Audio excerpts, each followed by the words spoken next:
Tsika ny témoignage ny vavolombelona izay zarain'ny mpanompon'Andriamanitra mba hisy fiantraikany koa amin'ny fiainantsika dia asandrato ary mivavakantsika. Ray masina tsara indrindra izany an-danitra misotranao izay Jesosy ny amin'ity maraina vaovao izay nomenao anay ity. Misaotra satria noentinao eto amin'ity toeran'ity indray izay mba hiaino ny teninao. Mitenena foana aminay Jesosy satria mangetahetan'izany fanahinay. Misaotra betsaka ny amin'ny teny izay efa nalefanao sy ny teny mbola ho alefanao Jesosy. Oka hitondra aina sy fahasalamana ho an'ny fiainanay, ho an'ny fiainantokantranonay, ho an'ny manodidina anay. Ny teny rehetra izay renesinay Jesosy fanay masina metezana fanay masina mba hiara-hiasa aminay indray androany. Hanokatra masom-panahinay tsirairay avy. Hampangina ireo tabataba manohitra ny ten'Andriamanitra rehetra ty anatinay. Makasitraka indrindra Jesosy eo. Amin'ny anaran'i Jesosy Kristy Tompo, saotra Jesosy eo. Amen. Afaka mahazo toerana tompo. Dia mbola mamerina merabantsika indray dia misaotra an'i Jesosy mbola mifanatritava amintsika indray androany. Amen. Satria tsisy olona tsisy fanafody mampifo, fa ny fanafody mampatory misy. Dia matoantsika amin'ny foazon'Andriamanitra androany dia noentina eto amin'ity toeran'ity dia manana programa sy manana teny vonona ho antsika tsirairay avy indray izy androany. Amen. Mahafinaritra be ny mihaino ny témoignage na ny vavolombelon'ny mpanompon'Andriamanitra hoe rehefa miaraka amin'Andriamanitra tsika dia tsy maintsy hanaovany zavatra spesiala foana. Aza mba mieritreritra izany ianao hoe zavatra kely anie nataon'Andriamanitra tamin'ny fiainako ilay isan'andro ireny na dia tsika ilay vao mifoha fotsiny ary. Be da be zao ny olona te mba hifohatra tsika nefany efa tsy tafafotsony fa tsika nefany mbola omen'Andriamanitra an'izany tombonandro izany. Tsisy olona mahavita mividy an'izany tombonandro izany, tsy voavidy izany. Dia ninona zavatsoa rehetrarehetra ataon'Andriamanitra eo fiainantsika dia tena hoe mahaiza makasitraka mamevonahitra an'Andriamanitra foana. Amen. Zavatra zaraiko androany dia izao hoe tokantrano tena tia an'Andriamanitra na olona tena tia an'Andriamanitra. Matetika ny amehezantsika an'izany hoe fitiavantsika an'Andriamanitra izany rehefa mamaly ny antsontsika izy. Dia manana fahatsapana rehefa mety ny zavatra ataontsika dia rehefa mety tsara daholo, mandeha tsara amin'ny tokony ho izy daholo ny zavatra rehetra dia mieritreritritsika hoe tian'Andriamanitra na tian'Andriamanitra. Indraindray tsika rehefa mandeha manao croisade na manao zavatra ao an-tokantrano ohatra hoe mahandro sakafo na manao zavatra dia mieritreritritsika hoe tena tiantsika be Andriamanitra. Dia rehefa mahazo zavatra koa dia mieritreritritsika hoe za tena tia be an'Andriamanitra satria nisy vavaka nataoko izao dia mivaliany dia tiako izy. Dia Andriamanitra izao niaro anahy, nitantana anahy dia tiako izy. Indraindray mijanona treo amin'ilay fahitany maso na zavatra mitranga ara-materiel na eto ambonin'ny tany no anehoantsika fa tiantsika Andriamanitra. Kanefa ny Andriamanitra ary nitaky zavatra hafa mihitsiny ny ahafantarany fa tia azy ianao. Raisintsika amin'ny Baiboly ao amin'ny obolana toko 7:17 dia hozy ny ten'Andriamanitra hoe tiako izay tia ary izay fatra-pitady dia ahita. Mila ho fantatritsika hatretỳ am-boalohany aloha fa izao hoe na mbola tsisy azy tsika dia efa tiantsika Jesosy. Jesosy izany efa tiantsika taloha izy. Efa nanaiky izy tsy hoe izay anompo anao fa andana vody izay. Izay ilay ohatran'ilay ataontsika hoe tiako Jesosy satria nitahanahy izy. Tiako Jesosy satria naharary dia nisitraniny. Tiako Jesosy satria betsaka ny zavatra lalovako. Tsy midika akory izany hoe tsy ho tian'i Jesosy kosa tsika raha nataony izany fa ny zavatra tena takian'Andriamanitra amintsika dia izao hoe itsika hitady azy hoe aiza izany fon'Andriamanitra izany. Dia izao ohatran'izay mihitsy izao ny toetran'Andriamanitra hoe na mbola tsy ary tsika na mbola tsisy ary tsika dia efa tiantsika izy. Izany hoe tsy miandry izany izy hoe rehefa manompo anahy ianao, rehefa mandeha manao an'izao, rehefa manao an'izao dia izay vao hanolotra ny tenako anao. Fa ianao mbola tsy teraka akory, mbola tsisy akory dia efa nanolotra ny tenany teo amin'ny hazo fijaliana Jesosy ho fitiavana antsika. Ka ny ahitana zany fa tian'Andriamanitra tsika dia izao mila mikatsaka azy fatratra. Zay zany le izy tena hoe tiako ianao Jesosy za tena hitady ianao. Tena ao anatin'ny fitadiavako anao ny anaporofoniko fa tiako ianao. Dia reny zavatra ataontsika reny reny famafazana na zavatra ataontsika vokatry ny fotsika ao an'Andriamanitra reny rehefa avy eo voan'ny fitiavana fotsiny. Fa le tena fitiavana takian'Andriamanitra amintsika dia le tena fitadiavantsika azy amin'ny fotsika manontolo. Hoe Jesosy za tena tianao, ahoana ny anaporofoko an'izay fitiavako anao izay? Raisiko aloha ny ao an-tokantrano. Ataovy azoko tsara zany fomba iarahako aminao zany Andriamanitra, mba tena hoe ho tsapako fa tsy ho tsapany manodidina fa tena tiako ianao. Voalohany indrindra aloha manahoana ny toetrako manoloana ny akonako. Indraindray tsika mieritreritra hoe raha Jesosy ianao ry vadiko dia tena nangina, fa ianao tsy Jesosy tsinona dia izay. Kanefa ny Andriamanitra iny amin'iny fanekentsika anazy amin'ny teniny iny ny tena ahitany hoe tia azy tsika. Indraindray izy tsy mijery eo amin'ilay zavatra ataontsika na eo amin'ilay fanomezana ataontsika satria le olona tsy tian'Andriamanitra koa nge mahay mizara.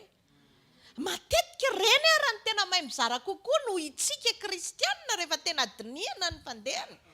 Dia indraindray Andriamanitra tsy mijery an'ireny fa le finiavantsika mamoniny ao anatintsika le tena le ampotsika iny. Le iny le tadiavantsika an'Andriamanitra hoe na ho vy na ho vato za hitady anao foana. Na tiako na tsy tiako za no ny sitraponao foana. Ny olona mamono ny tenany, manombo ny tenany amin'ny sitrapon'Andriamanitra, izay ny atao hoe mikatsaka mafy ny fitadiavany sy ny fitiavany an'Andriamanitra satria izany fitiavana olona anankiray izany voalohany indrindra aloha manatanteraka ny teniny. Ao an-tokantrano mety misy tokantrano anankiray izao azontsika raisina hoe tsy manko ninina le tokantrano. Ananany daholo ny vola, manana tôbila 3 isan-karazany madama fa izao raha misy fotsiny manambady anankiefatra. Dia aiza ho aiza amin'izay zany le tena fitiavana an'ilay ao an-tokantrano. Hitanao tsy refesin'ny zavatra hita ety ivelany ny atao hoe fitiavana. Fa ny fitiavana dia ianao le tena manaja ny vadinao, tena hoe na inona miazakazaka enjehan'ny vehivavy amin'inona ary dia za tsy tiany refany vadiko ihany ny tiako. Fa tsy hoe kizangana ninona azy izy ny tena dala. Tsy ohatran'izay le izy. Fa ny atao hoe tia na inona mitranga na inona dia ianao eo foana. Ianao matoky amin'ny teny izay nataonao teo amin'ny vavolombelonlanitra teo tamin'ny ianao nanoraisy ny nataon'izany mariazy izany nge dikan'izany sao dia adinontsika mantsiny izany. Dia izany mahatonga ny olona vetivety dia soloina vetivety dia atao dia ohatrany tsisy dikany amin'ny olona izany hoe fiaina tokantrano izany. Ka teny amin'ny tanora mbola tsy manambady tonga eto dia n'izao ianao dia efa mianatra an'izany. Hoe Jesosy amin'ny fotoana anekeko an'izay olona anankiray izay araka ny sitraponao tsy mahazo mivadibadika intsony satria tsy ohatr'izay le fitiavana ny tenenin'Andriamanitra. Fa ianao misisika foana mety tsy mandeha amin'izay lohan'ny ao tokantrano fa ianao ny manana ny fanamasina dia mitady lalana ianao hoe ahoana ny anaovako an'ity mba ho tonga mety. Satria leo fa eritreretina ohatran'ireny akanjo ireny. Sao indray lamaody jeans rovitra. Dia anona dia iny indray dia na efa tsy manevanao ary dia mbola iny ihany satria maneno lamaody. Indraindray ny fiainam-panahintsika ataontsika ohatran'izany. Adinontsika hoe Jesosy ange miandry antsika, miandry an'izay tia azy. Izy ireo olona tena tia azy satria ireo ihany ny tiany. Nanolotra ny aina izy teo amin'ny hazo fijaliana fa izao ho an'izay nandray azy. Dia izay mahatonga ny ohabolana amin'ny tena hoe tiako izay tia aho izy ary izay fatra-pitady dia ahita. Tadiavo lalina ao anatinao zany hoe ahoana ny tena ahitako anehoako an'izany fitiavako an'Andriamanitra izany. Ny fitiavanao an'Andriamanitra voalohany indrindra aloha dia mifanekenao ny vadinao. Indraindray tsika diso lalana hoe raha Andriamanitra ny vadiko dia ekeko. Nefa ny Andriamanitra miandry anao akatoy izay voalaza ny tenin'Andriamanitra. aza mitady teny hafa ianao fa raiso ny ten'Andriamanitra. Fa ny ten'Andriamanitra ihany, io ny manitsy antsika amin'ny zavatra rehetrarehetra. Raha ohatra izao ny zanaka ka milaza fa tia an'Andriamanitra nefa tsy manaja ray aman-dreniny, dia azo ekena fa tsy tia an'Andriamanitra izy. Dia jereo be dia be ny olona ny diso hoe mandeha izy manopy fa ny ao an-trano tsy rarahin'inona. Na hivavaka ianao na tsy hivavaka tsisy irarahiko anao fa za aloha andeha hanopo fa Jesosy ny voalohany. Nefa ny Jesosy mijery anazy tsy mahita anazy. Tsy mahita anazy Jesosy satria tsy miaina amin'ilay tena tediavin'Andriamanitra izy, ilay fatra mpitady an'Andriamanitra. Misy zavatra manko tediavin'Andriamanitra. Hitanareo rehefa misy ohatra hoe tsy hoe resaka tomobila foana moa izany resahana fa izay izao ny hita ao. Ohatra ny hoe misy zavatra simba izao, ohatra ny hoe mana tomobila ianao dia misy zavatra simba. Dia rehefa simba ilay dia tsy hoe hozy izy ianao tiany ataoko eo satria izay ny tianao. Dia ohatra ny hoe misy fotoana ianao efa tena mividy an'ilay pièce tena ohatra ny hoe eritreretinao hoe mitovy, fa raha mbola misy hoe tsy mitovy dia jereo fa tsy mety fa midona tsetroka foana iny. Dia lasa indray dia tsy mety mihitsy, tsy mijanona mihitsy tomobila io na dia tsy miteny ary. Tsy mandeha izany mihitsy io fa tonga dia manao izay tsy tianao foana rehefa tsy ilay pièce tena izy ny apetraka ao eo. Dia ohatr'izay mihitsy tsika rehefa miaraka amin'Andriamanitra. Inona ny takian'Andriamanitra amintsika? Omeo an'Andriamanitra ilay tena izy. Fa aza miaina tsy tena izy. Ndraindraiky tsika eritreretintsika ohatra ny hoe rehefa any ivelany dia tena teneniko mihitsy hoe tiako ny ankonako, tiako ny vadiko, tiako fa rehefa atao trano tsisy maneho an'izany. Tsisy maneho an'izany hoe fitiavan'izany, fa andriana aloha samy manana ny azy. Dia izao rehefa anao izay tiako dia manao izay tiako. Lasa ianao ary tsisy an'izay izany dia nefany eo indrindra Andriamanitra no mijery ny ankonanao. Raha maly ny tokantrano izao Andriamanitra dia tsy ilay fanompona nataonao tamin'ny lahady ireny.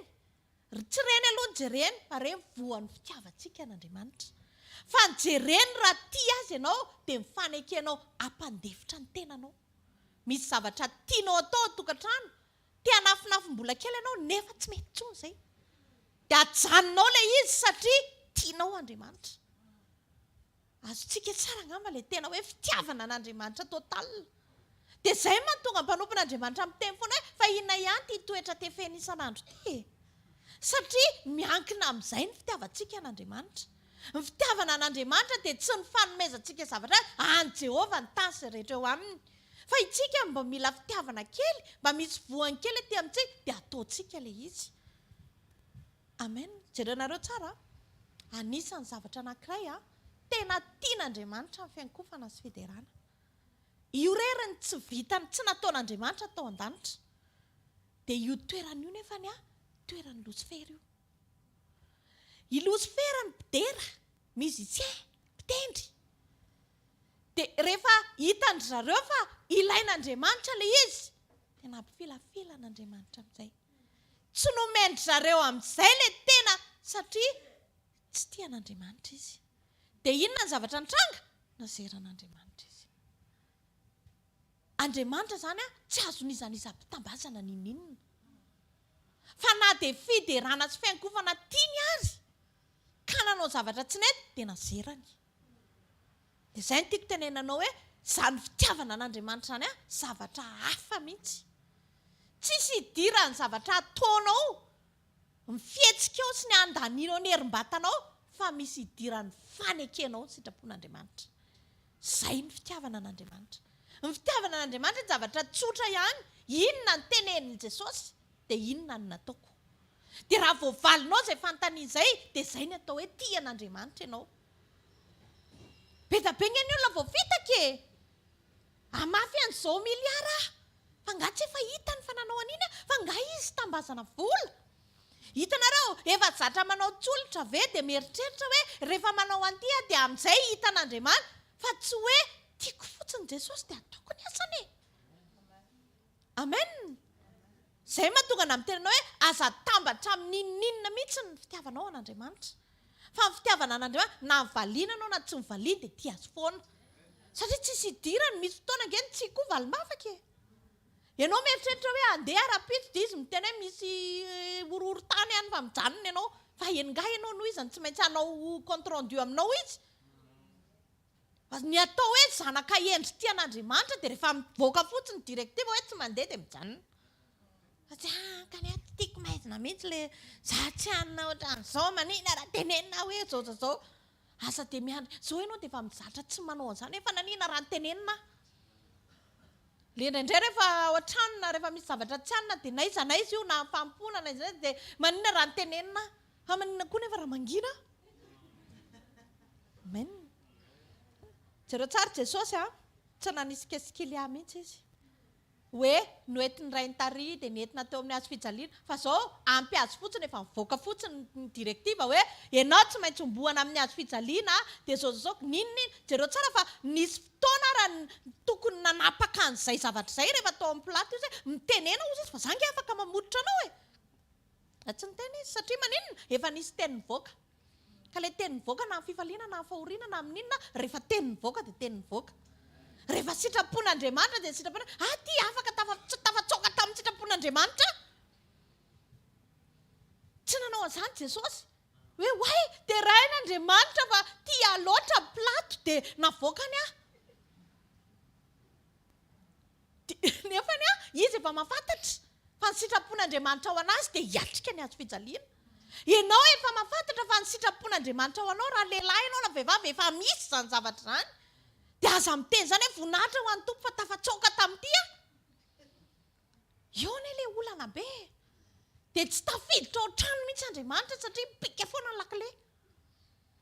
Tsy mipetraka tsara amin'ny tokony izy fa isaka mihetsika dia mitady hivoaka foana ianao, mitady hivoaka foana, pitsohanao foana. Dia jereo fa tsy tafiditra mihitsy Andriamanitra. Fa rehefa mipetraka tsara tsika, Andriamanitra, za nge tena tianao misy fotoana tsy voafaritra izany fitiavako anao izany. Fa ny fitiavako anao dia mifakatoavako ny sitraponao. Eto amin'ity vadiko ity zao dia tena asehoko mihitsy fa tiako ianao. Io indraindray mahadiso antsika. Tsika mieritreritra hoe raha manaiky an'ilay vadinao na manaiky ny ray aman-dreninao na tia vadinao dia mieritreritra ianao hoe izy nahazo tompony.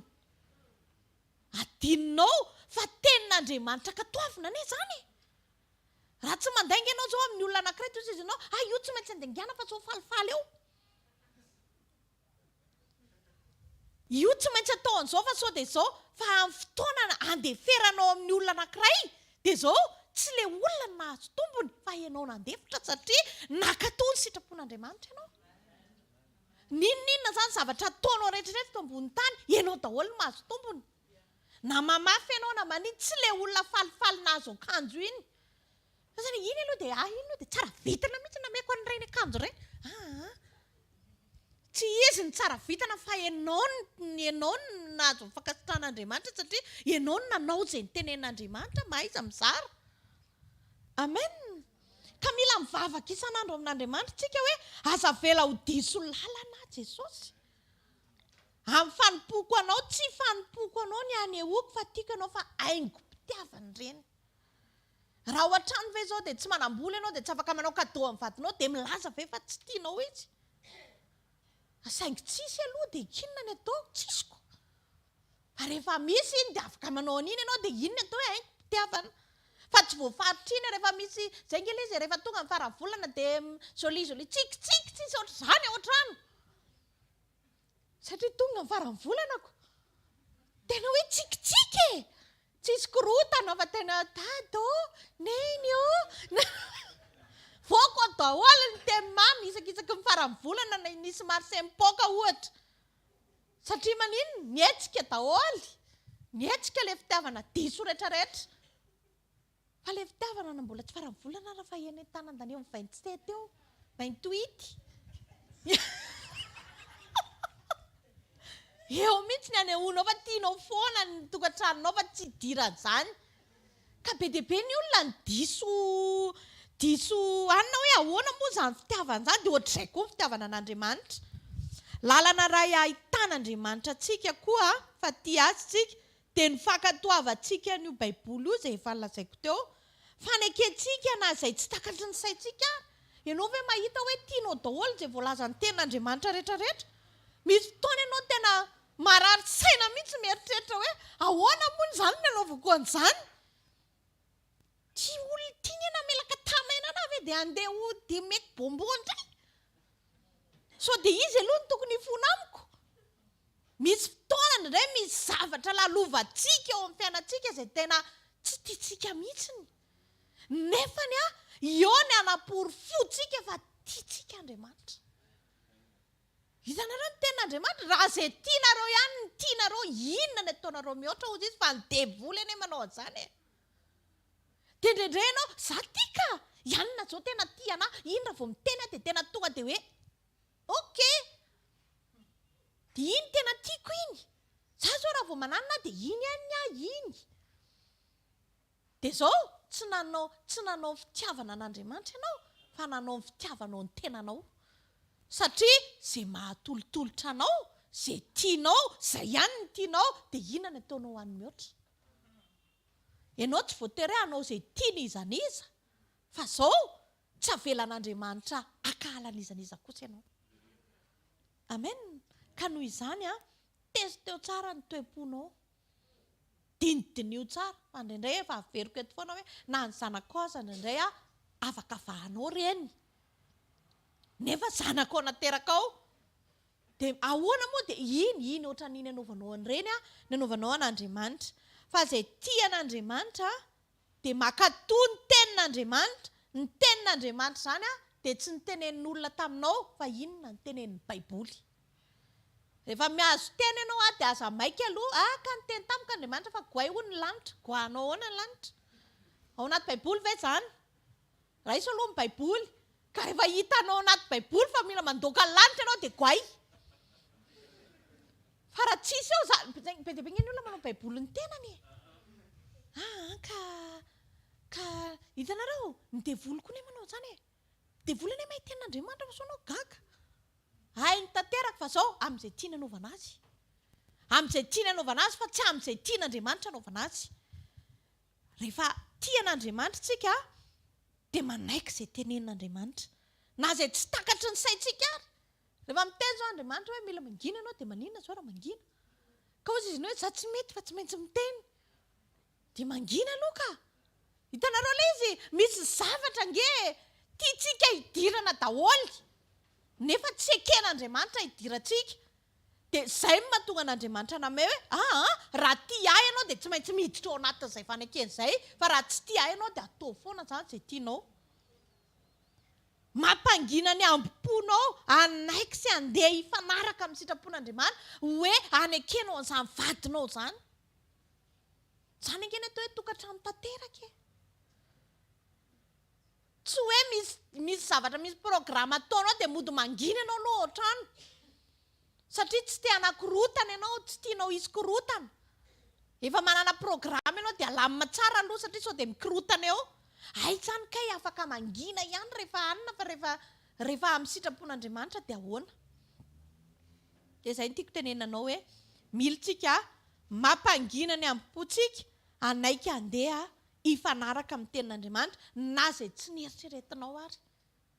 Tsika izany mila tena hoe miala an'ilay fomba fijerintsika fa miditra amin'ilay fomba fijerin'Andriamanitra dia tonga dia azonao antoka fa tian'Andriamanitra ianao. Jereo tsara Davida mpanjaka dia tena nahazo an'izay tombony izay tamin'Andriamanitra satria ny teny mihitsy Andriamanitra hoe nahita olona araka amin'ny foko aho. Ao amin'ny Samuela 2:20 dia hozy ny ten'Andriamanitra hoe koa ankehitriny tompoko raha velona koa Jehova ary raha velona koa ny fanahinao.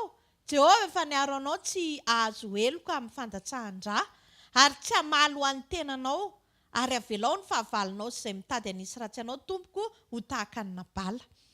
Io tantara io dia nitaky ny zoan'ny Davida tamin'io. Andeha hangataka sakafo any amin'ilay Nabala satria nanao soa tamin'io Nabala io izy tamin'ny fotoan'androny. Za nanao an'izao anao dia ahoana ianao no tsy hanao an'izao anahy? Io ilay toetratsika io. Indraindray tsika rehefa misy zavatra nataontsika tsara tamin'olona dia ohatran'ny tiantsika valiana avy zato eny avy arivo eny izany. Nefa indraindray ilay olona anaovantsika an'ilay izy raha mety tsy afaka mamaly antsika akory. Dia ohatran'izay mihitsy ny tantaran'i Davida io.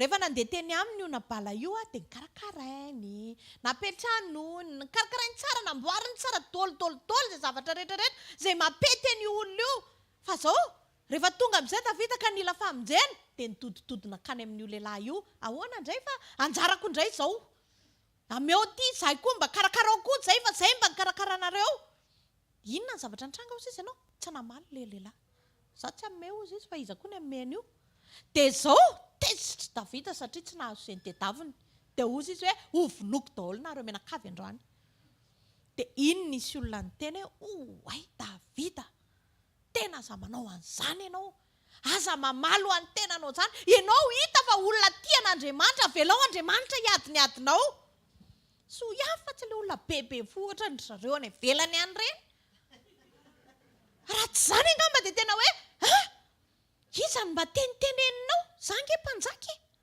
efa voaositra fa ozy izy davida hoe oay tena diraina ny fahendrenao hitanareo ny atao hoe zanak'Andriamanitra dia ireo olona izay mazoto miaino ny feon'Andriamanitra dia davida tsy inona tena zanak'Andriamanitra dia zao vao nanary ny tenin'Andriamanitra davida dia jereo fa avy hatrany dia tonga dia nanaiky ny tenin'ilay vavy tena marina zany satria tenin'Andriamanitra ny resahanao davida zany raha tian'Andriamanitra ka raha vitenin'Andriamanitra ny resahana dia eoneo ihany izy dia manapa-kevitra rehefa nitenenina izy hoe zao ny zavatra mitranga davida zay izany nanana tamin'ireny resaka batseba reny ohatra tsika ihany izy mety misy fahotana fa zao rehefa tonga kosa ny tenin'Andriamanitra manitsy anao dia aza mafitsofina ntsony vao nitenenina amin'izay davida ianao ne zany tenenao hay zany maninona ny famandripandrika ohatra zany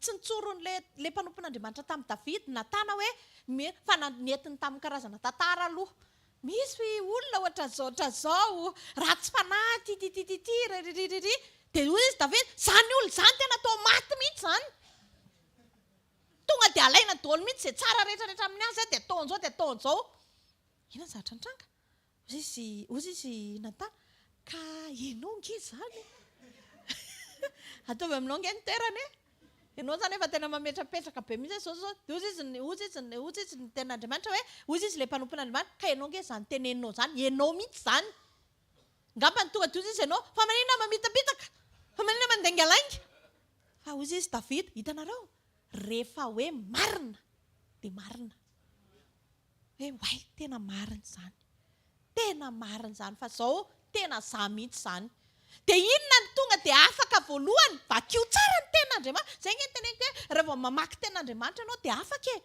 zao ny zavatra mitranga ny tena izy hoe hovonoany izay olona izay fa tonga dia ozy izy natana satria niaiky ianao ozy izy dia tsy ho faty ianao tanao hoe satria niaiky ianao ozy izy dia tsy ho faty ianao zany aloha tsy maty nefany ny teniteneny tokony ho faty izy fa n'olona toetra tsara tao anatiny dia nandositra ny fahafatesana azonareo le izy eo amin'ny fiainantsika misy zavatra be dia be tokony ataony devoly miantra amin'ny fiainantsika fa rehefa mijoro amin'ny sitrapon'Andriamanitra tsika dia mandositra miala fotsiny ireny tonga dia miala satria tsy misy olona miaina ny tenin'Andriamanitra ho vonoany devoly zany amen toetra ray izay tena tian'Andriamanitra io anehoan'Andriamanitra fa mifikitra aminy sy tia azy ny olona dia io toetra ny tsy fanamarina tena io ny mamaika ny olona dia amaly faty foana na mpivady ary drasy fangatso ho azoko ay izao no nataon'ny mamanay izao no nataon'ny ravaviko ndrasy fa ho avoko ny azy fa ataoko ndrasy fa inona anao anazy zao ndrasy fa ataoko hitanareo maika amaly faty foana maika fa tsy mba naiky angina hoe Jesosy zange tianao ary Jesosy Kristy mihitsy ane nampianatra raha misy mamela ny takolako kafe ozy meo azy koa ny ilany amen mamaika ny olona ty ambony tany dia ny amaly faty foana amin'ny toetra rehefa misy zavatra tsy mifanaraka amin'ny tiany ny tian'Andriamanitra ihany no manaika ny tian'Andriamanitra ihany manaiky mangina sy mamaly sy maneho tena hoe mamaly ny antson'Andriamanitra ao anatin'ny teniny ny tian'Andriamanitra ihany mahay mihaino ny teny fahamarinana ka nizany izy hitanao zany mahatonga ny olona tsy mivavaka tsony na miverin-dalana satria rehefa tonga ny teny fahamarinana ka miaina amin'ilay teny izy dia zao mivaravara amin'ny fiangonana ny tsy ahitana azy voalohany Satria nahoany tezitra tamin'ny teny izy. Dia izay ny ahitana hoe tsy tia an'Andriamanitra, ary izay mahatonga an'Andriamanitra ny teny hoe ny ondriko mahay mihaino feo kosa izy.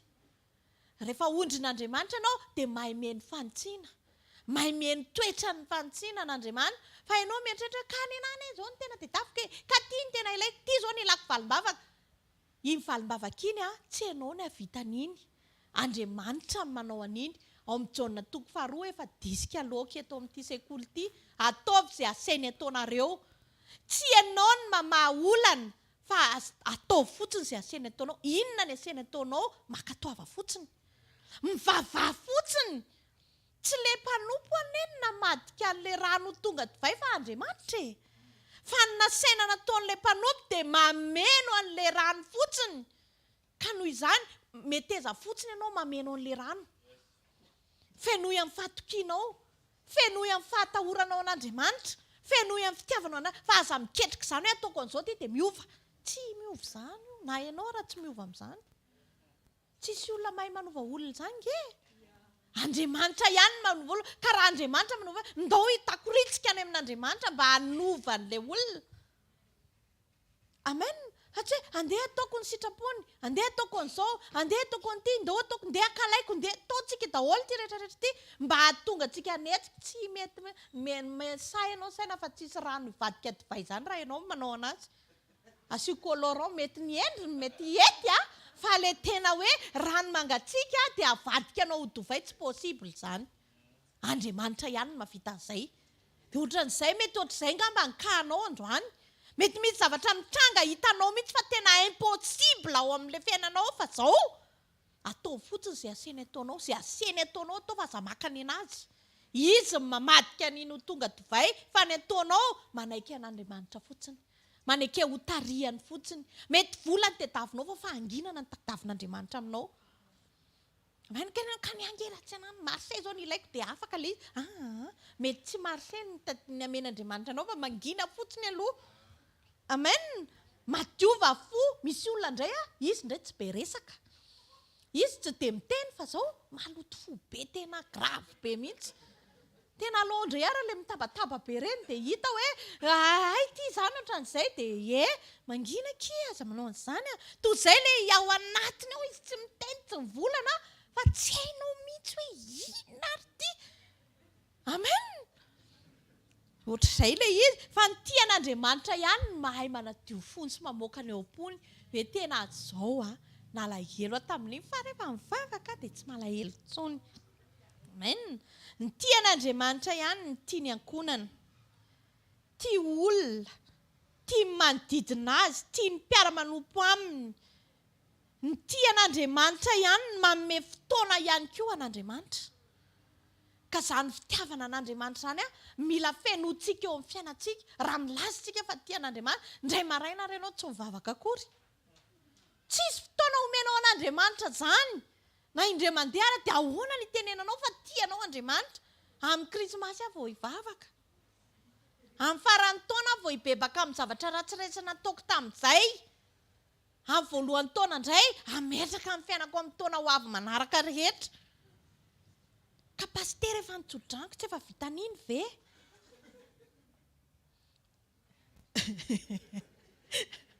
Hitanao rehefa misakafo. Na vokatra nianatra ny lohanao ary ianao. Ameko fotoana ianao ray andro ihany dia lehan'iny. Farapitso. Ohatrany tsy ninona ianao fa noana indray. Dia ohatr'izay mihitsy vavaka. Vavaka ianao mahatsapa tena ianao feno. Fa ny tena tsara rehefa noana dia mihinana foana. Amen. Rehefa noana dia mivavaka foana. Rehefa manka ianao dia mivavaka foana. Satria iny ny tenenin Jesosy fa tsy mety hozy izy raha tsy mivavaka mandrakariva ka tsy reraka. Ka ianao manomeza ianao fotoana ho an'Andriamanitra.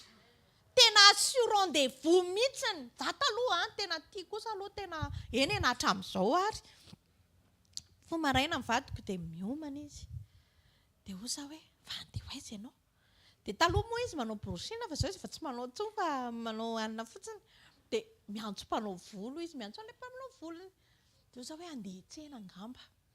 Za zany eo dia hoza mandeha izay iomana Tsy miteny izy dia miomana. Dia rehefa avy eo amin'izay izy dia miditra ao amin'ny braona izy dia mihidy eo. Izy andeha hitokana hivavaka. Ianao zany, fa inona ihany ianao tsy mivoaka fa zaho efa tafy-akanjo. Takizay koa ohatriny, fa iza niteny taminao izy. Ianao zany mieritreritra hoe raha vao miomana izy na tsy maintsy mandeha hivoaka zany izay aloha e. Na hoaiza andeha hivoaka. Ka nen'olona ny fionana amin'Andriamanitra miomana mihoatra noho ny andeha hiantsena.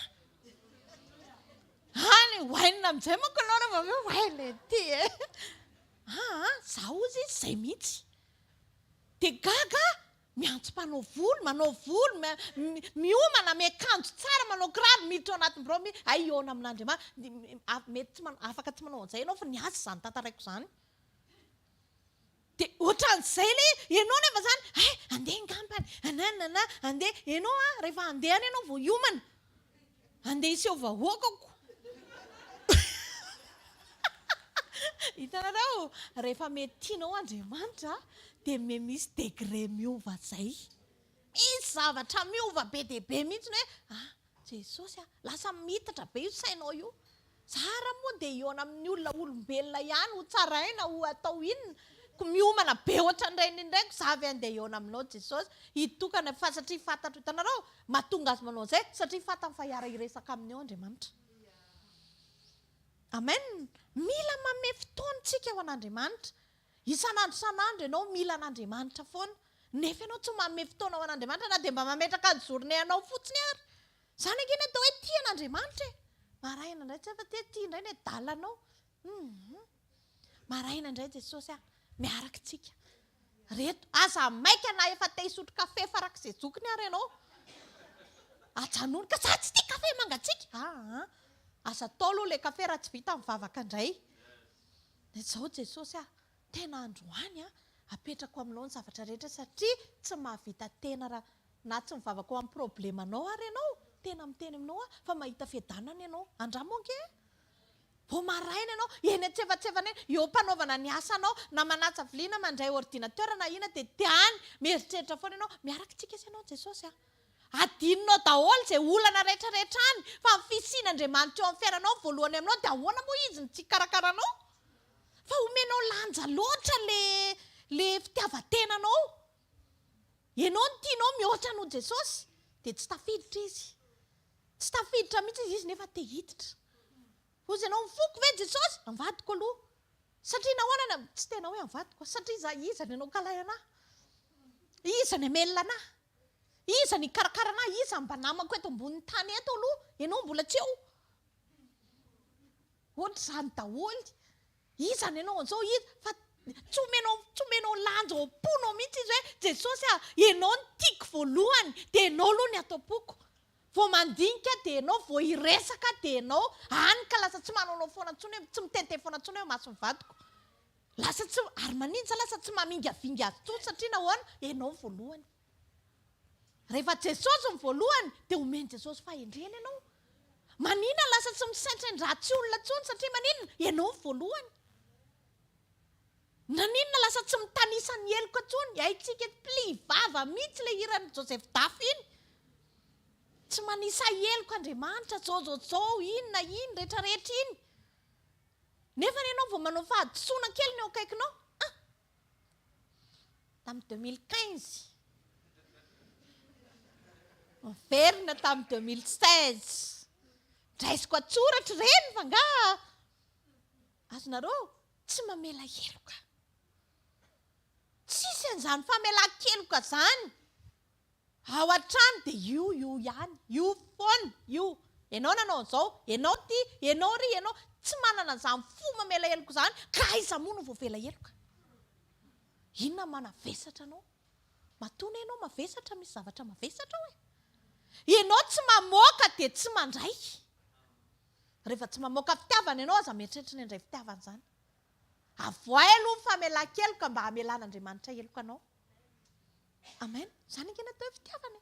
Ny fitiavana mamela heloka na dia misy olona aminao fahadisoana ary fa tsy hoe iny dia iny hatramin'ny farany. Tsy anjaranao ny teny hoe ka izy sao dia mbola avelako nefa anao indray rehefa avy eo. Nga ianao ny tsara azy rapitso. Ny anjaranao manao izay asainy ataonao fotsiny. ataovy izay asainy ataonao, ny asainy ataonao mamela heloka fotsiny. Tsy manao izay ataony fa mamela heloka azy fotsiny dia ampy. Dia avelao Andriamanitra ny kasika azy rehefa avy eo. Ny olona tian'Andriamanitra dia tia manodidina azy koa. Tiany ny olona fa tsy hoe izay tiany ihany, izay mety aminy ihany. Dia mitandrina ianao mamoaka an'izay fitiavana izay. Raha tianao ny olona, mitandrina ianao miteny aloha kovavanao amin'ny olona.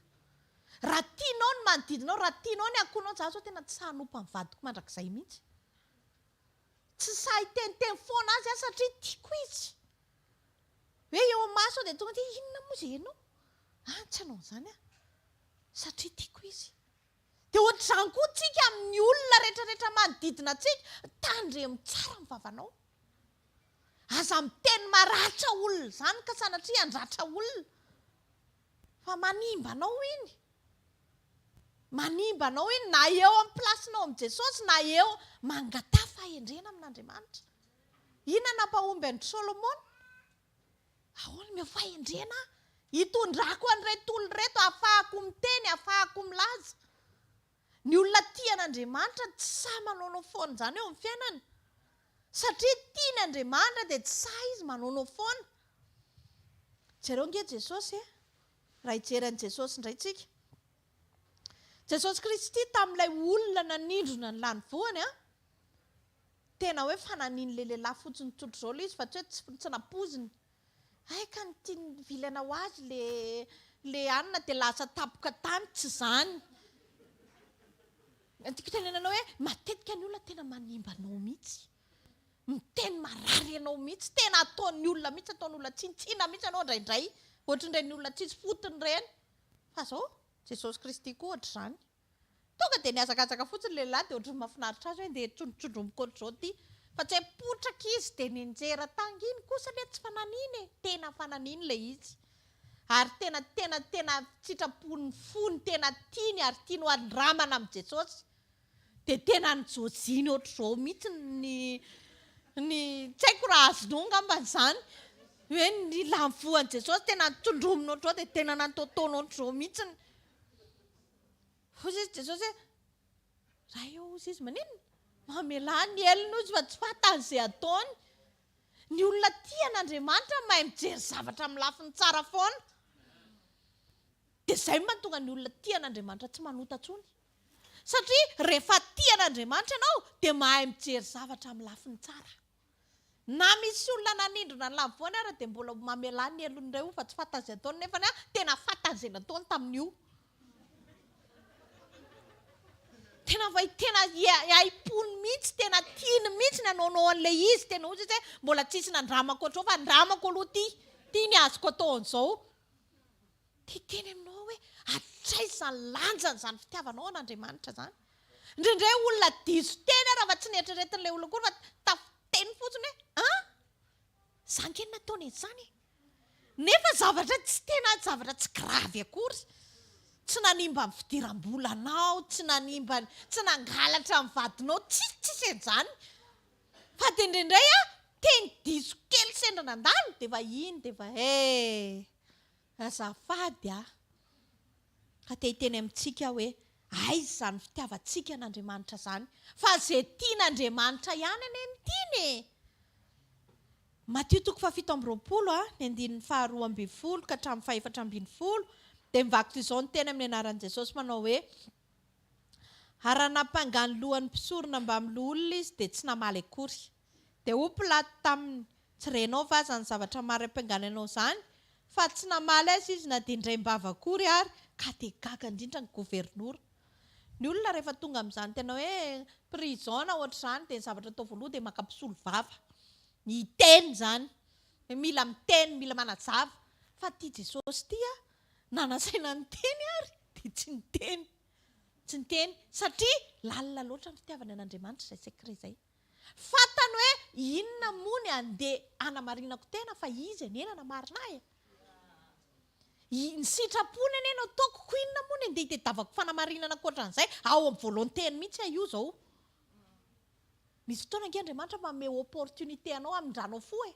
Misy olona manao fahadisoana aminao dia eo indrindra ve anao nitady hoe aleo tsy izany ifona aminy fa izy ny ifona amiko. nefa ny Andriamanitra manokatra lalana eo amoanao an'ilay zavatra tsara ny anatinao any. Amen.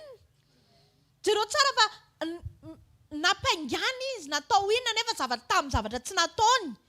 Fa tsy niteny akory izy ka tsy azonareo ilay izy. Inona moa nampianganan'i Jesosy kely hoe andravany tempoly atelona dia ohatr'izany dia iny ilay nentina natoriana anazy. Dia nefa antsika zao malala fa tsy izay mihitsy ilay izy fa hoe tempoly tena. Dia Jesosy nefa tsy niteny ka tsy azonareo ilay izy fa nitenako anie ny tiako lazaina tamin'iny. Marina manko marina ihany. Aloha nazava ka izo anao no exercice tsy nazava mihitsy aloha. Amen.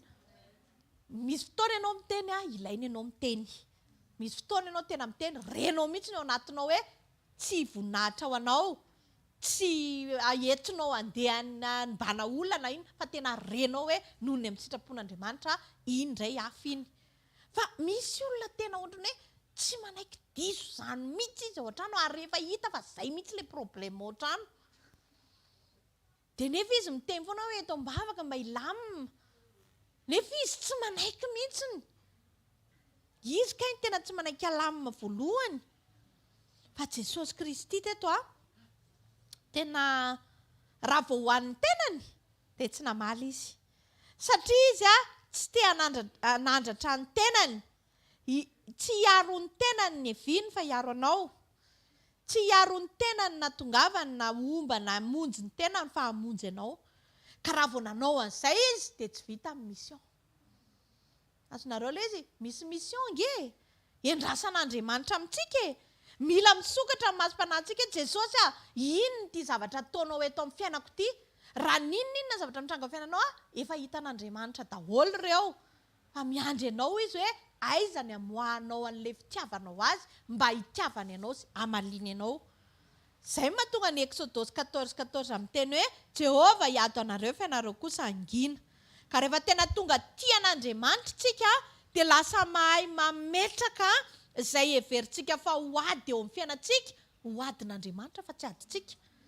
Fa mahatonga tsika mbola tena mitotototo sy tena tsy zakantsika mihitsy ilay izy satria tsy ampy ny fitiavantsika an'Andriamanitra dia tsy matoky an'Andriamanitra tsika hoe izy ny hiado anao fa ianao hangina. Hitanareo ilay izy mankina fitiavana an'Andriamanitra ilay izy. Fa rehefa tena tianao Andriamanitra dia matoky azy ianao hoe Andriamanitra ianao anie ny hiady an'io fa tsy zaho e. Hitsitraponao zao io ataoko io. Dia ahoana ary ianao tsy hiditra tsy hatreto amin'ity akonako ity. Amen. Ny tena fitiavanao an'i Jesosy dia ianao mangina sy mandevitra eo anatrehan'ny tenin'Andriamanitra. Izay mahatonga Jesosy niteny hoe raha tia ianareo dia hitandrina ny didiko.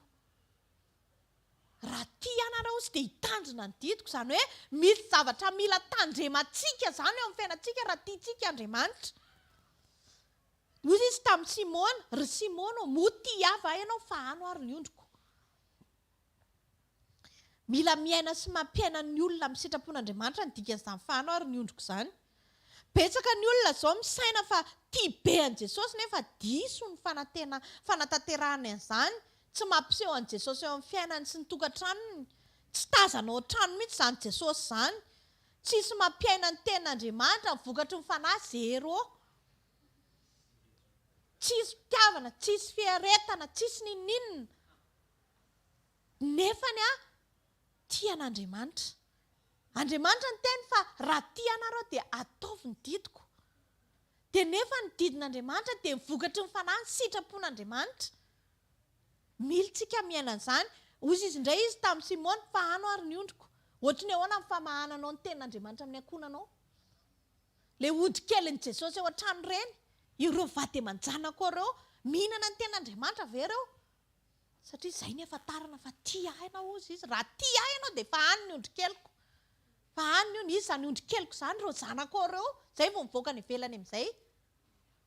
Mamahana ny ondra ny ivelany ianao amin'ireny toetranao ivelany ireny. Fa tsy hoe indraindray ny olona ny toetra ratsy ny ahafantarana anazy. Iny ve? Miavonavina be iny.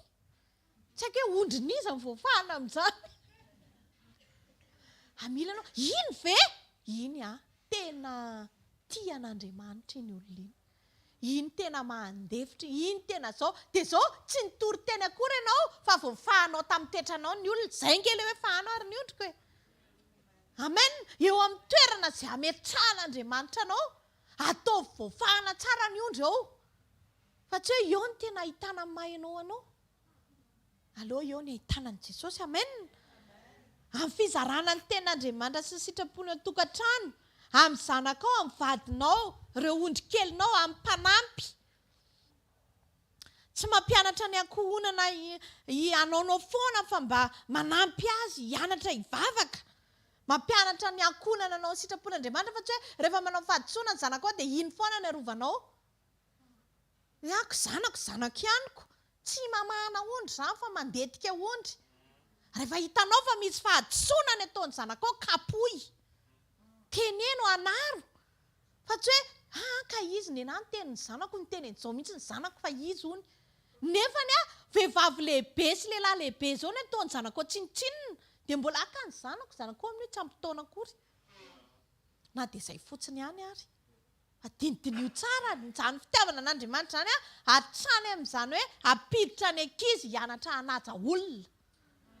Hampiditra ny ankizy hianatra angina tsara fa tsy hoe zazakely dia efa maivava be ny aloha ilay zanako faravavy iny indray mitady moramora ndry ka hitaneny izy mbola tsy manam-potoana miteny aloha izy izao. Arovina ianao voanitsy indray nefa manambady be izy. Dia mbola kely dia efa hitsy mety manao fahadisoana ny ankizy, possible daholo izany. Na ianao lehibe ary manao fahadisoanako. Hoana ny ankizy ny tsy anao. Fa izao mamahana ny ondrinao ianao. Satria tianao Andriamanitra. Aza arovana foana ka ty zanako kosako. Io ne le be dongo keliko e. Faralahy keliko. Na faralahy kelinao ary petao rehefa maditra. Amen. Fa ny tsy fanaovanao an'izay dia sady tsy fitiavanao azy, tsy fitiavanao an'Andriamanitra. Indraindray tsika mieritreritra hoe ka za tia ny zanako, tsy endrinao Andriamanitra tsika. Matoa izy ny tena izay, anohatra anao io rehefa avy eo. Anohatra anao io rehefa avy eo. Aten'izao ianao dia efa hitanareo amin'izay na ianao mitaiza ny zanakao araka izany dia fitiavana an'Andriamanitra. Satria tianao Andriamanitra dia fahananao ny zanakao hiaina amin'ny sitrapon'Andriamanitra. Tsy avelanao anao izay tiany izany. Misy fotoana izy efa miakatrakatra kely ny taonany dia iny tsy mety amin'ny kapoka intsony. Fa mitady hevitra ianao, mitady fika ianao e. Hoe ahoana indray re Jesosy nanaovako an'ity, amahanako an'ity ondry keliko mengedy ity e.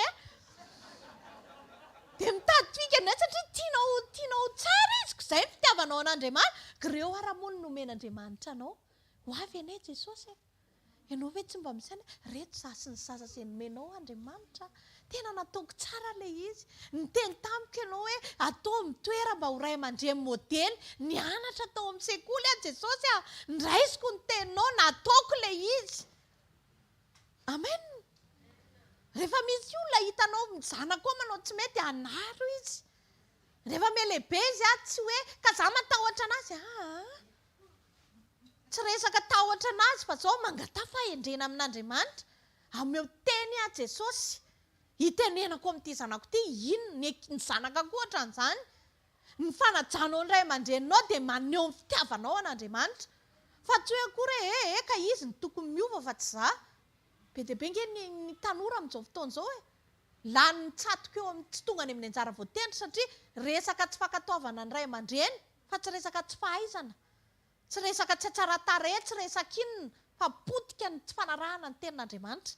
Ka dia teny antsika hoe tena sekre be eo amin'ny fiainantsika dia ny fitiavantsika an'Andriamanitra. Ndao hiazakazaka hitady an'izany fitiavana an'Andriamanitra izany. Manomboka androany ndao hiverina, izay ny tokony atao. Verina tsara amin'ny fitiavana an'Andriamanitra, verina eo an-tongotry ny Tompo. Hitoetra eo an-tongotry ny Tompo, hanana firaisana amin'Andriamanitra. Raha very izany dia izany ny tomanina. Amen.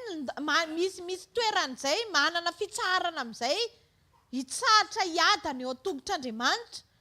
Amin'ny fahanginana ao amin'ny Isaia 30:7-15 miteny an'izany mihitsy hoe fa izao lazain'ny Tompo dia Jehovah iray masin'Israely, amin'ny fiverenana no hitsaharana no amonjenanareo amin'ny fahanginana fatokina no isiny ny herinareo nefa tsy mety nareo. Jereo tsara na io hoe tsy hoe amin'ny fampiasana kôkô fa ozy izy amin'ny fahanginana, amin'ny fiverenana. Amin'ny fiverenana ndao hiverina eo tongotry ny tompo amin'ny fahanginana. Raiso ara-bakiteny io fahanginana io akombona vava. Aza mitady lalana, aza mitady zavatra tsony anamarinana tena, aza mitady mangina amin'izay.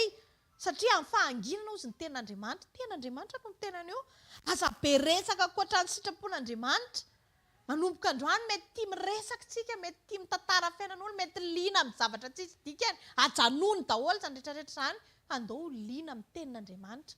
Raha ilay olona tia miresaka be reny nge tokony olona tia mivavaka be mihitsy. Satria izay ny tsara indrindra, olona ampivavaka. Ka andehantsika hiaina n'izany zava-panahy zany. Fa rehefa miaina amin'ny zava-panahy tsika dia Andriamanitra mikarakara amin'ny fiaina-tokantranontsika. Andriamanitra mikarakara amin'ny fiainantsika. Misy zavatra ngeto ambony tany tsy vitantsika izany. Fa Jesosy no mahavita an'iny. Dia rehefa Jesosy no mahavita an'iny, andao hitady an'i Jesosy tsika. Fa rehefa tena mitady an'i Jesosy ianao fa tsy mitady vahaolana, dia ilay Jesosy tompon'i Jesosy ange tsy vahaolana. Fa izy mihitsy no tena. I Jesosy zany tsy olana na mpamahaolana, fa izy mihitsy ny vahaolana. Amen. Nao tsika hitsangana manoloana an'izany teny zany dia hitehaka ho an'ny ten'Andriamanitra andraisantsika amin'ny Alleluia. Dia tsika sady anao mifanatra ihany afaka mipetraka tsika tompoko. Samy mifanandray zavatra ianao androany. Alleluia. Tokantrano tena tia an'Andriamanitra ary ny olona ao an-tokantrano koa tokony tena tia an'Andriamanitra. Tsy ilay rindrina mila tia an'Andriamanitra fa ilay olona ao anatin'ilay rindrina. Amen. Anisan'ny teny voalaza teo hoe izay tena tia dia mazoto mitady. Ny fitiavantsika dia aseho amin'ny fahazotoantsika mitady an'Andriamanitra. Ny olona rehetra afaka miteny je t'aime daholo. Fa anatin'ny action Andriamanitra mahita hoe tia ny tena izy ary tia ilay ohatran'ny sandojandoka. Ny zanak'Andriamanitra ozy ny mpanompon'Andriamanitra dia ilay olona mazoto miaino ny feon'Andriamanitra. Minao fa nandray lesontsika androany hoe mila mianatra tsika mazoto miaino ny feon'Andriamanitra.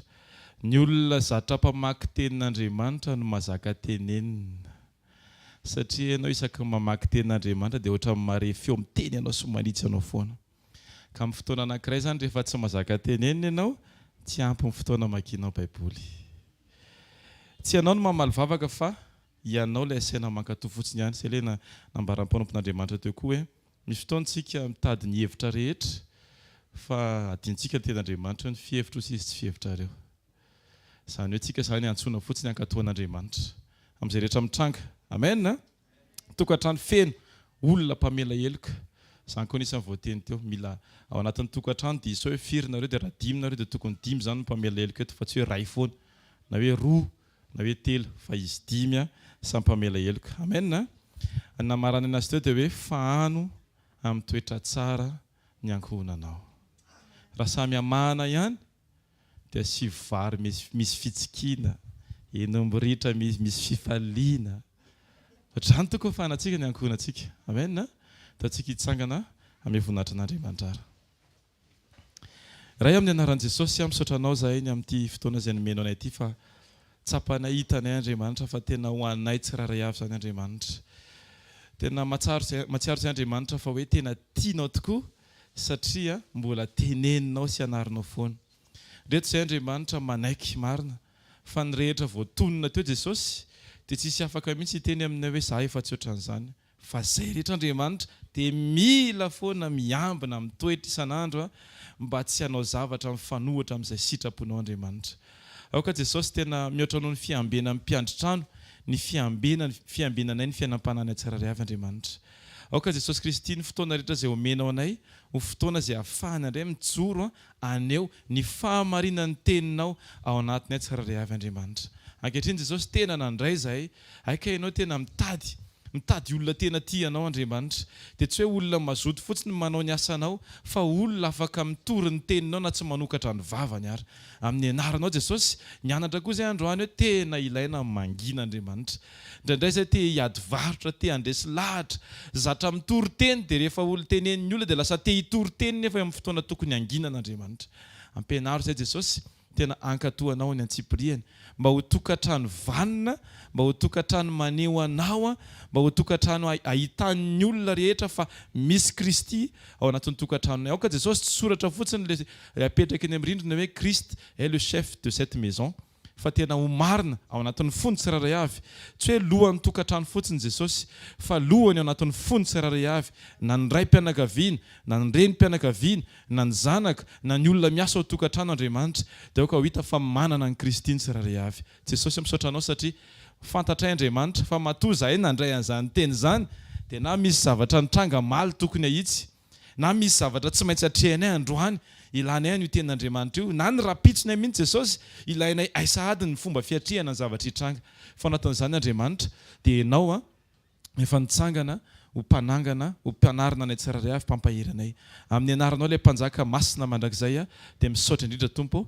ary ankehitriny Andriamanitra dia misaotra anao koa izay ny afafahanay manolotra ny fanatitra ho voninahitra ny aranao Andriamanitra atolotra ianao Andriamanitra ny fony iray manontolo tsy le volana atolotra Andriamanitra fa le fonay manome mihitsy Andriamanitra le fahafoizana anatin'ny fony tsirairay avy dia amin'ny anaranao mpanjaka masina mandrakizay atolotra ny momba anay rehetra amen amen aza ty ny programantsika manaraka ny amin'ny zoma ny sabotsy samy ao amin'ny trampokon'olona Analakely ny zoma amin'ny 4 hariva ny sabotsy amin'ny 7 ora maraina aza ty ny koa ny manaraka ny eny amin'ny tambazotra rehetra misy ny partage izay mandeha isan'andro izay anasanantsika mihitsy mamaky andreny satria manampy ny fijoroantsika amin'ny fahafenony ten'Andriamanitra fiainantsika tsirairay avy ny latsinainy famahana olana ny talata fanasitranana ny larobia hitantsika eo ny manaraka rehetra dia samy miambina amen samy maninona samy miambina ao anatin'ny vavaka amen resarantsotranao amin'ny anaran'i Jesosy Kristy Andriamanitra ray masina mandrakizay ny hita ianao mandrakariva